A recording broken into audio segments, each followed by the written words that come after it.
हमने शहर को दी एक नई पहचान, हम हैं सिंघानिया बिल्डकॉन। पीएम मोदी ने पुणे मेट्रो रेल परियोजना का उद्घाटन किया। इस दौरान उनके साथ राज्यपाल भगत सिंह कोश्यारी भी मौजूद रहे। पीएम मोदी ने करीब 32 किलोमीटर की पुणे मेट्रो रेल परियोजना के 12 किलोमीटर खंड का उद्घाटन किया। पूरी परियोजना 11,400 करोड़ रुपए की कुल लागत से बनाई जा रही है। प्रधानमंत्री नरेंद्र मोदी आज सुबह करीब 11 बजे पुणे निगम परिसर में छत्रपति शिवाजी महाराज की मूर्ति का अनावरण करने के लिए पहुंचे। ये मूर्ति 1,850 किलोग्राम घन मेटल से बनी हुई है और लगभग 9.5 फीट ऊंची है। इस दौरान प्रधानमंत्री नरेंद्र मोदी ने पुणे मेट्रो ट्रेन में गरवारे कॉलेज मेट्रो स्टेशन से आनंद नगर मेट्रो स्टेशन तक यात्रा भी की। इस दौरान पीएम मोदी ने मेट्रो ट्रेन में बैठी स्कूली छात्रों से बातचीत की। महाराष्ट्र के पुणे में प्रधानमंत्री नरेंद्र मोदी ने सिम्बायोसिस आरोग्य धाम का शुभारंभ किया। इसके पहले प्रधानमंत्री नरेंद्र मोदी ने पुणे मेट्रो रेल परियोजना का उद्घाटन भी किया। पीएम मोदी ने कहा कि मोबाइल मैन्युफैक्चरिंग में भारत दुनिया का दूसरा सबसे बड़ा देश बनकर उभरा है। 7 साल पहले भारत में सिर्फ 2 मोबाइल मैन्युफैक्चरिंग कंपनियां थी। आज 200 से ज्यादा मैन्युफैक्चरिंग यूनिट्स इसमें जुटी हुई है। पुणे में प्रधानमंत्री नरेंद्र मोदी ने कहा कि आज आपका देश दुनिया की सबसे बड़ी अर्थव्यवस्थाओं में शामिल है। प्रधानमंत्री ने कहा कि दुनिया का तीसरा सबसे बड़ा स्टार्टअप इकोसिस्टम आज हमारे देश में है।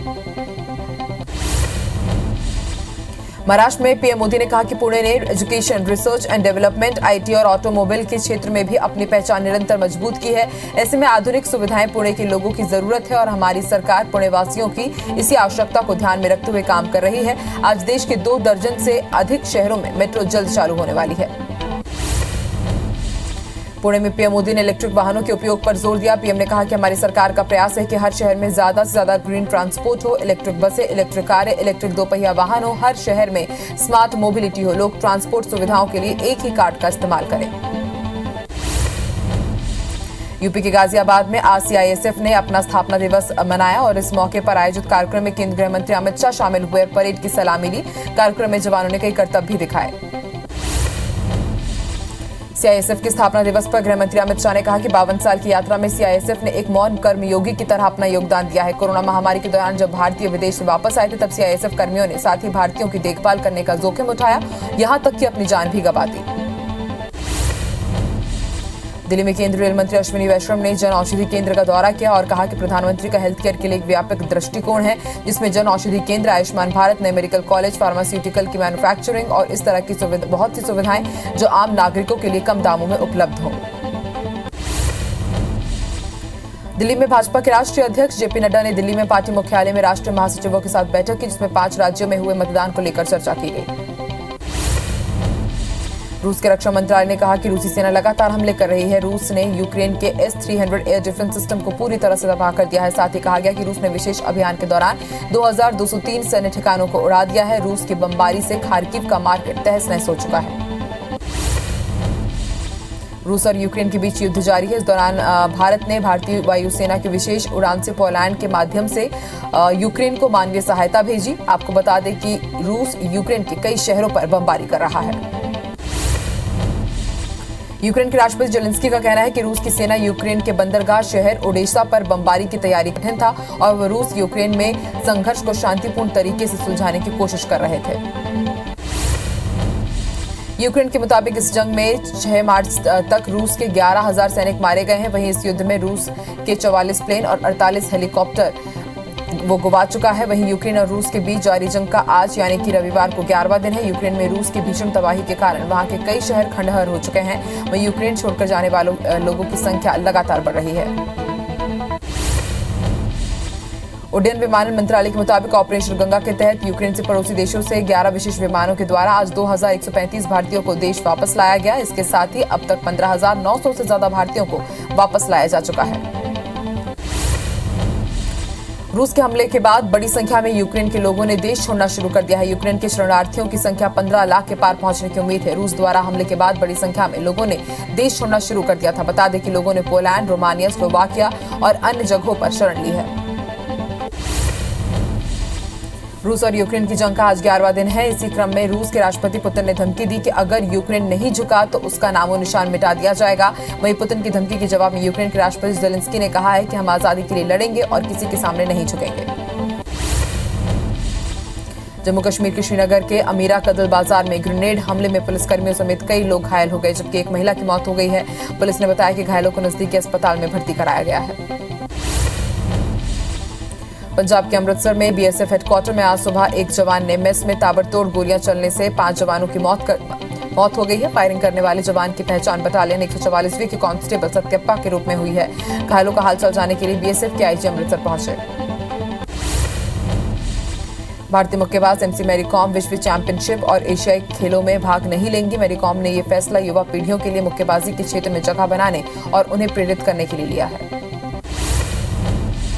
रविंद्र जडेजा के ऑलराउंड प्रदर्शन की बदौलत भारत ने मोहाली में खेले गए पहले टेस्ट में श्रीलंका को पारी और 222 रनों से हरा दिया है। इसके साथ ही भारतीय टीम ने 2 टेस्ट मैच की सीरीज में 1-0 की बढ़त हासिल कर ली है। फॉलो ऑन खेलने को मजबूर हुई श्रीलंका की टीम दूसरी पारी में 178 रनों पर ढेर हो गई। भारतीय महिला टीम ने पाकिस्तान को वर्ल्ड कप के पहले मैच में 107 रनों से हरा दिया। पाकिस्तान के सामने 245 रनों का टारगेट था, जिसके जवाब में टीम ने 43 ओवर में ही 133 रन बना लिए और मुकाबला हार गई। भारत की ओर से राजेश्वरी गायकवाड़ ने सबसे ज्यादा 4 विकेट लिए। पाकिस्तान के खिलाफ महिला वनडे वर्ल्ड कप में भारत की ये लगातार चौथी जीत है। इससे पहले टीम इंडिया ने पाकिस्तान को साल 2009, 13 और 17 में खेले गए वर्ल्ड कप के मैच में धूल चटाई थी। वहीं पाकिस्तान के खिलाफ ओवरऑल भारत की लगातार 11वीं जीत रही। दक्षिण कोरिया के पूर्वी इलाके में लगी भीषण आग से अब तक 116 घर जलकर तबाह हो गए हैं। वहीं 6000 से ज्यादा लोगों ने घर छोड़ दिया है। बता दें कि जंगलों में आग की शुरुआत शुक्रवार सुबह तटीय शहर उलझन में एक पहाड़ से हुई थी। नेशनल फायर एजेंसी के मुताबिक सैकड़ों फायर फाइटर्स को प्लांट में तैनात किया गया, जिसके बाद आग पर काबू पाया गया।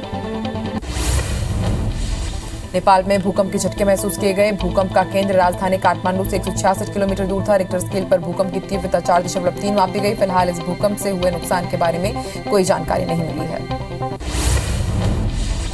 सीएम योगी आदित्यनाथ ने 7वें चरण के मतदान को बहुत अहम बताते हुए कहा कि कल पूर्वांचल में होने वाला चुनाव उत्तर प्रदेश की जनता की दिशा तय करेगा। अभी तक 6 चरणों में जनता ने बीजेपी को आशीर्वाद दिया है। इसी आशीर्वाद और साथ की जरूरत 7वें चरण में भी है। बता दें कि कल आखिरी चरण में 54 सीटों पर मतदान होना है। इंदौर के आउटर इलाके में बनी पॉश कॉलोनी और टाउनशिप में अब तक नर्मदा का पानी नहीं पहुंच पाया है, जिसे लेकर silicon city township, Shiv city और आसपास की कॉलोनी के रहवासियों ने धरना प्रदर्शन किया। रहवासियों का कहना है कि 5 सालों से कॉलोनियों में पाइपलाइन का इंतजार किया जा रहा है। छत्तीसगढ़ सरकार के बजट सत्र में शामिल होने के लिए विधायक छन्नी साहू अपने स्कूटी से ही रायपुर के लिए निकल पड़े। इस दौरान वो राजनांदगांव पहुंची, जहां उनके समर्थकों ने उनका स्वागत किया। विधायक ने कहा कि वो बजट सत्र में शामिल होकर अपने क्षेत्र की बात और समस्याओं को रखेंगे।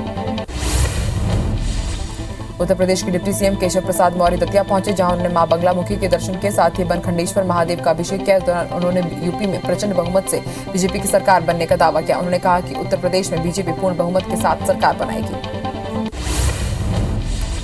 अंतर्राष्ट्रीय महिला दिवस के मौके पर 8 मार्च को अखिल भारतीय ब्राह्मण समाज महिला मोर्चा प्रदेश की 25 उत्कृष्ट महिलाओं को सम्मानित करेगा। संगठन के पदाधिकारियों ने बताया कि समाज के उल्लेखनीय कार्य करने वाली नारी शक्ति का सम्मान किया जाएगा। महासमुंद में पूर्व विधायक विमल चोपड़ा बीजेपी कार्यकर्ताओं के साथ काला झंडा लेकर मंत्री अनिला भेड़िया के कार्यक्रम में पहुंचे, जहां उन्होंने जमकर नारेबाजी की। वहीं मौके पर मंत्री के मौजूद नहीं होने पर कार्यकर्ता एसडीएम को ज्ञापन सौंपकर वापस चले गए। पेंटिंग आर्टिस्ट संगीता अग्रवाल ने 21 पेंटिंग्स के जरिए गौतम बुद्ध के जीवन और दर्शन को करीब से रेखांकित किया, जिसमें उन्होंने बुद्ध के जन्म से लेकर महापरिनिर्वाण तक से जुड़े प्रसंगों को बेहद पेशेवर अंदाज में कैनवास पर उतारा। भंवरताल उद्यान में 8 और 9 मार्च को इन पेंटिंग्स की प्रदर्शनी लगाई जाएगी। बहुजन समाज पार्टी सुप्रीमो मायावती ने ट्वीट कर लिखा कि 7वें चरण का मतदान प्रदेश की तकदीर और दिशा तय करेगा और इसके लिए बसपा के सर्वजन हिताय सर्वजन सुखाय की आयरन गवर्नमेंट बनना जरूरी है। मायावती ने कहा कि सारे राजनीतिक दल झूठे और कोरे आश्वासन देकर जनता को छलने का काम कर रहे हैं। खंडवा में बार बार हो रही चोरी की घटनाओं को लेकर अमलपुरा समेत 8 गांव के लोग सर्किट हाउस पहुंचे, जहां उन्होंने सांसद ज्ञानेश्वर पाटिल को ज्ञापन सौंपा। साथ ही कहा कि पूरे 8 गांव के लोग चोरी की घटनाओं से बहुत परेशान हैं। इसकी शिकायत उन्होंने थाने में भी की, लेकिन पुलिस ने अब तक कोई कार्रवाई नहीं की है। सागर के दलपतपुर क्षेत्र के जंगल में युवक और युवती की लाश मिली है। पुलिस के मुताबिक दोनों की लाश पेड़ से लटकी मिली है, जो कई दिनों पुरानी बताई जा रही है। मृतकों की पहचान सुनवाहा गांव के रहने वाले अनिकेत लोधी और बेसली की रहने वाली मोनिका लोधी के रूप में हुई है। फिलहाल दलपतपुर पुलिस जांच में जुटी हुई है। ग्वालियर में सराफा कारोबारी से कट्टे की नोक पर लूट की वारदात को अंजाम देने वाले मुख्य आरोपी को पुलिस ने गिरफ्तार किया है। साथ ही उसके पास से 10 लाख कीमत के जेवर और एक कट्टा बरामद किया गया। मामले में पुलिस पहले ही 5 आरोपियों को गिरफ्तार कर चुकी है। आरोपी ने 23 जनवरी को वारदात को अंजाम दिया था। बेमित्रा में पुलिस ने हत्या की गुत्थी को सुलझाते हुए 2 आरोपियों को गिरफ्तार किया। पुलिस के मुताबिक मुंगेली का रहने वाला रंजीत कुमार बर्मन आरोपी की बेटी से फोन पर बात करता था। इसे लेकर आरोपी गोविंद कौशिक ने उसे समझाया था, लेकिन वो नहीं माना, जिसके बाद उसने वारदात को अंजाम दिया। दमोह जिला अस्पताल में तंत्र मंत्र से एक मरे हुए युवक को जिंदा करने की कोशिश करने का मामला सामने आया है। दरअसल देहात थाना क्षेत्र में एक युवक की मौत हो गई थी, जिसे अस्पताल लाया गया, जहां उसके परिजन ने हंगामा किया और उसके बाद शव गृह में रखे लाश को झाड़ फूंक से जिंदा करने की कोशिश करने लगे। इसका वीडियो भी वायरल हो रहा है। कानपुर के चकेरी एयरपोर्ट में लैंडिंग के दौरान विमान रनवे पर फिसल गया, जिसके बाद विमान के इंजन में आग लग गई, जिसमें सवार पायलट और वायुसेना के जवानों ने बाहर निकलकर अपनी जान बचाई। इस घटना का वीडियो सोशल मीडिया पर जमकर वायरल हो रहा है। ग्वालियर में दौरार गांव में हथियार बंद बदमाशों ने किसान के घर पर डकैती की वारदात को अंजाम दिया। पुलिस ने बताया कि बदमाश छत के रास्ते घर के अंदर घुसे। इसके बाद किसान को बंधक बनाकर उसके साथ मारपीट की, साथ ही सरसों बेचकर मिले 12 लाख रुपए लेकर फरार हो गए। फिलहाल मामले की जांच की जा रही है। यूपी के बाराबंकी जिले में हैरान करने वाली घटना सामने आई, जहां आदर्श कोतवाली इलाके में साधु के वेश में आए 3 लोगों ने भिक्षा मांगने के बहाने 5 साल की बच्ची को अगवा कर लिया। हालांकि मोहल्ले वालों ने तीनों को पकड़ लिया और पुलिस के हवाले कर दिया, जबकि बच्ची को उसके परिजन को सौंप दिया गया है। इंदौर की तेजाजी नगर पुलिस ने 12 पेटी अवैध शराब के साथ 2 आरोपी को गिरफ्तार किया। जब्त शराब की कीमत 3 लाख से ज्यादा बताई जा रही है। पुलिस के मुताबिक दोनों तस्करों पर लगातार निगरानी रखी जा रही थी। पुलिस इस मामले में जांच के लिए अन्य विभागों को भी शामिल करेगी। कटनी के कोतवाली थाना क्षेत्र में कुठला पुलिस ने 28 फरवरी को मिली लाश को लावारिस समझकर दफना दिया, जिसकी तलाश में परिजन थाना पहुंचे और फिर लाश को निकलवाने की मांग की गई। इसके बाद पुलिस ने शव को बाहर निकाला और परिजनों को सौंप दिया। मृतक की पहचान मुकेश चौधरी के रूप में हुई है, जो नई बस्ती का रहने वाला था।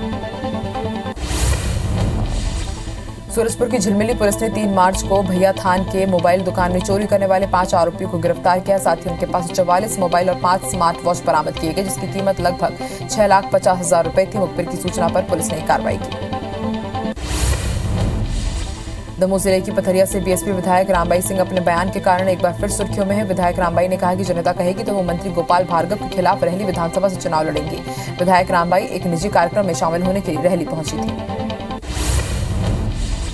भिंड पुलिस ने अंतर्राज्यीय चोर गिरोह के 2 सदस्यों को गिरफ्तार किया। साथ ही उनके पास से चोरी की रकम भी बरामद की है। पुलिस के मुताबिक आरोपी बैंकों में जाकर पहले रेकी करते थे और बुजुर्गों को अपना निशाना बनाते थे।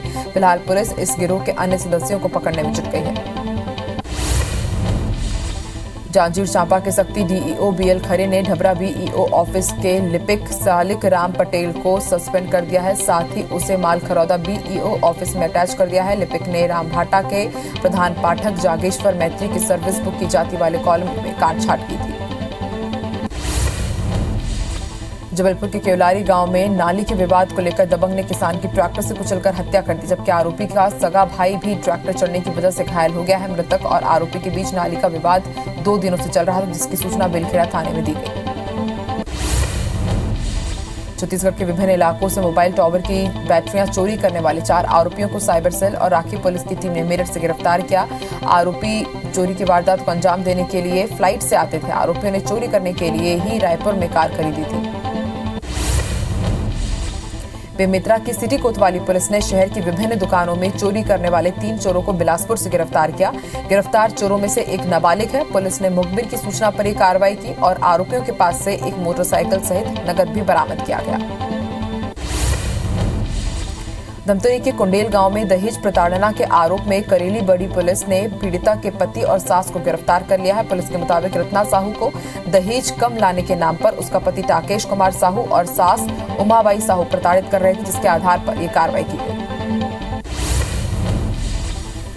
दमोह सागर हाईवे पर बासा के पास कार और ट्रक के बीच टक्कर हो गई, जिसमें 7 लोग गंभीर रूप से घायल हो गए हैं, जिन्हें देहात पुलिस ने जिला अस्पताल में भर्ती कराया, जहां से सभी को सागर रेफर कर दिया गया। वहीं मंत्री गोपाल भार्गव के बेटे अभिषेक ने अस्पताल पहुंचकर घायलों का हालचाल जाना। टीकमगढ़ छतरपुर रोड पर बड़ा घाट नर्सरी के पास सरिया से भरा ट्रैक्टर पलटने से 2 लोगों की मौत हो गई। मृतकों की पहचान पवन अहिरवार और राधेचरण अहिरवार के रूप में हुई है। वहीं घटना की सूचना मिलते ही मौके पर पहुंची पुलिस ने शवों को कब्जे में लेकर आगे की कार्रवाई शुरू कर दी है। दंतेवाड़ा में एक नाबालिग बेटे को पिता की नसीहत नागवार गुजरी और उसने अपने ही पिता की हत्या कर दी। पिता नाबालिग बेटे को शराब पीने से मना करता था, तो आवेश में आकर बेटे ने अपने पिता की हत्या कर दी। घटना बारसूर थाना इलाके की मंगरनार की है। शहडोल से कवर्धा जा रही यात्री बस अचानक पथखई घाट के पास पलट गई। हादसे में 3 यात्रियों की मौत हो गई है। वहीं 28 लोग घायल हैं, जिनमें से 5 की हालत गंभीर है। सभी घायल यात्रियों को अस्पताल में भर्ती कराया गया। हादसा सिंहपुर थाना इलाके में हुआ है। शिवपुरी की कोतवाली पुलिस ने महज 2 दिन में ट्रांसपोर्टर की कार से 5 लाख रुपए चुराने वाले शातिर बदमाश को दिल्ली से दबोच लिया है। हालांकि घटना को अंजाम देने वाले 4 आरोपी अभी फरार हैं, जिनकी तलाश जारी है। पकड़े गए बदमाशों से पुलिस ने चोरी गई रकम में से 3 लाख रुपए बरामद कर लिए हैं। पुलिस ने सीसीटीवी फुटेज से कार का भी पता लगाया।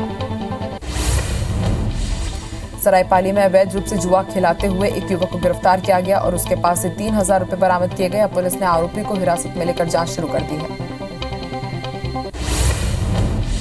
हटा में आयोजित 5 दिवसीय 14वें बुंदेली मेले का शनिवार को समापन हुआ। परिवहन, राजस्व और जिले के प्रभारी मंत्री गोविंद सिंह के समापन कार्यक्रम में वो भी शामिल हुए। वहीं हटा पहुंचे मंत्री गोविंद सिंह का आयोजकों ने बुंदेली परंपरा में भव्य स्वागत किया। इस दौरान रंगारंग कार्यक्रम का आयोजन किया गया। बैतूल जिले के भीमपुर ब्लॉक में दुकानदार और सब्जी विक्रेता के बीच हुए विवाद का मामला तूल पकड़ने लगा। मामले में दुकानदार पर कार्रवाई की मांग को लेकर आदिवासी संगठनों ने शनिवार को धरना दिया, जो अचानक उग्र हो गया। प्रदर्शनकारियों ने पथराव करते हुए ठेले और पुलिस वाहनों में भी आग लगा दी। कई पुलिसकर्मियों को चोट आई है। वहीं करीब 10 प्रदर्शनकारियों को हिरासत में लिया गया।